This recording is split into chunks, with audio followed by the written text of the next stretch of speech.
खट्टा खाने वाली चुड़ैल।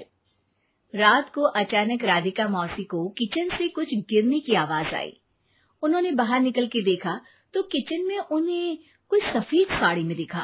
वो चीख पड़ी, हे भगवान, आलतू जलालतू आई भला को टालतू, आलतू जलालतू आई भला को टालतू। राधिका मौसी को चीखते सुनकर श्रवण बाहर आता है भागते हुए। अरे माँ, क्या हुआ? क्या देख लिया? दादी माँ आ गई क्या सपने में? अरे बेटा, रसोड़े में देख तो कौन है? श्रवण रसोड़े में झांक कर देखता है और उसे कोई नहीं दिखता अंदर। अब रसोड़े में तो कोई नहीं है माँ। कोई सफेद साड़ी में नहीं है क्या? नहीं माँ, कोई भी नहीं है। चिल्लम चिल्ली की आवाज सुनकर काजल भी वहां आ जाती है।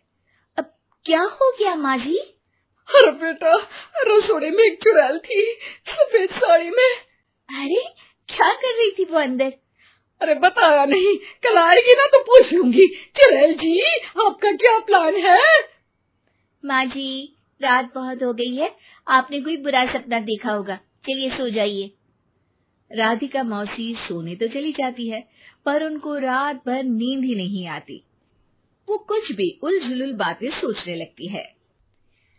कहीं चुड़ैल की वजह से तो घर में टेंशन नहीं हो रहा, कहीं उसी की वजह से तो वो दादी नहीं बन पा रही। सुबह जब राधिका मौसी रसोड़े में छानबीन करती है तो पाती है कि नींबू का अचार गायब है।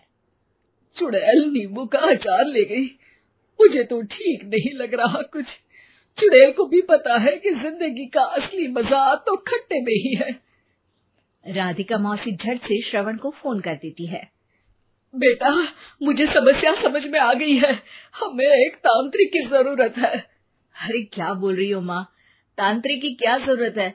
आप पूजा पाठ तो कर ही रही हो ना। आलतू जलालतू मंत्र सारे फालतू जैसे कुछ मंत्र पढ़ो, चली जाएगी अपने आप चुड़ैल। अरे नहीं बेटा, कभी चुड़ैल को कम नहीं समझते। अरे तुझे पता भी नहीं चलेगा कि कभी वो छल करके काजल की जगह घर की बहू खुद बन जाएगी। क्या माँ, कुछ भी बोल रही हो? कहाँ काजल और कहाँ चुड़ैल? वैसे एक बात बताओ, काजल को अगर गाने के लिए बोल देना तो चुड़ैल काजल की आवाज सुनकर घर तो क्या, धरती लोग छोड़कर चली जाएगी। तुम ना पढ़े लिखे बच्चे हर चीज को मजाक समझते हो। तुम रहने दो, मैं खुद ही तांत्रिक को बुला लेती हूँ। अच्छा सुन, शाम को इमली लेके आना। क्या है कि चटनी खाए बहुत दिन हो गए है ना? नहीं माँ, इमली तांत्रिक से ही मंगवा लो ना, आटा वगैरह भी उसी से पिसवा लेना। देखो मुझे काम करना है। श्रवण रात को कई तरह की सब्जियों के साथ माँ के कहने पे चटनी के लिए इमली भी ले आया था, लेकिन राधिका मौसी के दिमाग में अलग ही फिल्म चल रही थी। उन्हें अब सिर्फ शक ही नहीं यकीन होने लगा था कि शायद चुड़ैल ने श्रवण पर अपना जाल बिछा दिया था, जिस वजह से श्रवण उनकी बात ही नहीं मान रहा था। पर कोई नहीं, आने वाली रात में राधिका मौसी खुद तैयार हो गई चुड़ैल को पकड़ने के लिए।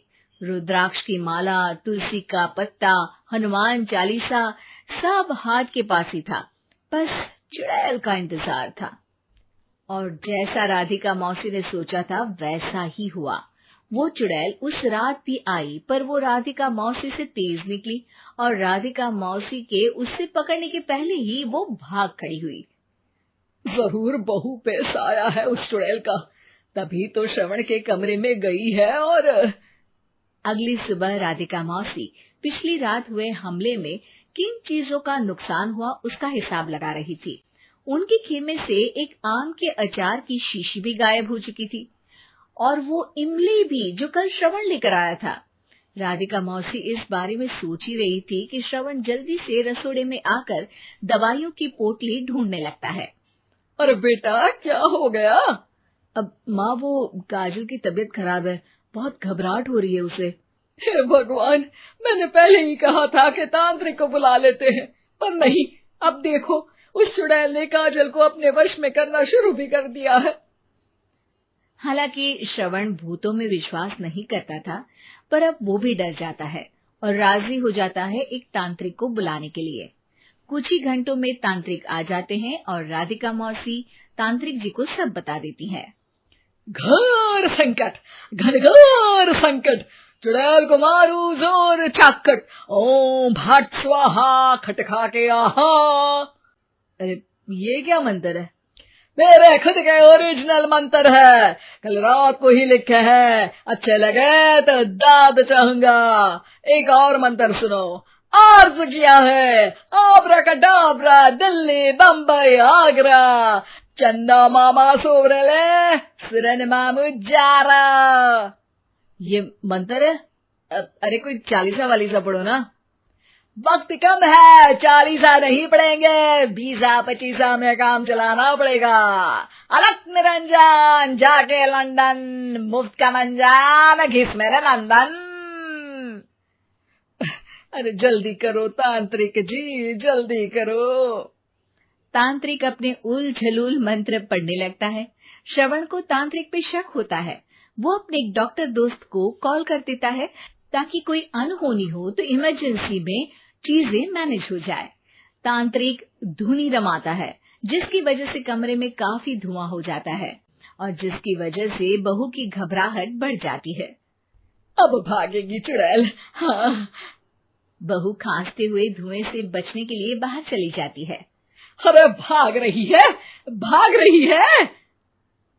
पीछे पीछे श्रवण भी जाता है। बहू एक सोफे पर बैठ जाती है। तभी डॉक्टर दोस्त आ जाते हैं और श्रवण को पानी लाने के लिए कहते हैं। थोड़े चेकअप के बाद डॉक्टर कहते हैं, मेरे हिसाब से जाप का काम पूरा हो गया है। क्या मतलब? अरे कुछ भी नहीं माँ, कोई चुड़ैल नहीं है, खुशखबरी है, अब दादी बनने वाली है। मगर वो सब अचार के डब्बे। श्रवण दोनों अचार के डब्बे अपनी माँ को दिखाता है, जो कि उनके बिस्तर के नीचे छुपे हुए थे। आपने सही बोला था माँ, वो चुड़ैल काजल ही थी जो खट्टा खा रही थी। हमें कल ही पता चला, पर हमने आपको ये तांत्रिक वाला काम करने दिया ताकि आपको भरोसा हो जाए कि भूत वगैरह कुछ होता ही नहीं। अच्छा अच्छा, ये तो बड़ी खुशी की बात है। पर बेटा मुझे एक झाड़ू तो ला दे। क्यों माँ? ये तांत्रिक का भूत उतारती हूँ मैं। अब तांत्रिक राधा मौसी के डर से घर से भाग निकलता है और राधा मौसी उसके पीछे भागती है। अरे संकट ये घनघोर है, तांत्रिक मुआ चोर है।